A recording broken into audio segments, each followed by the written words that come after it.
So your memory cloud is not being read. I have the solution. What you will do is go to settings and then search for advanced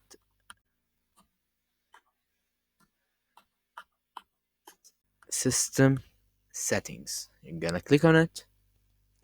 Then under performance, you're gonna click on settings, and then go to the advanced tab.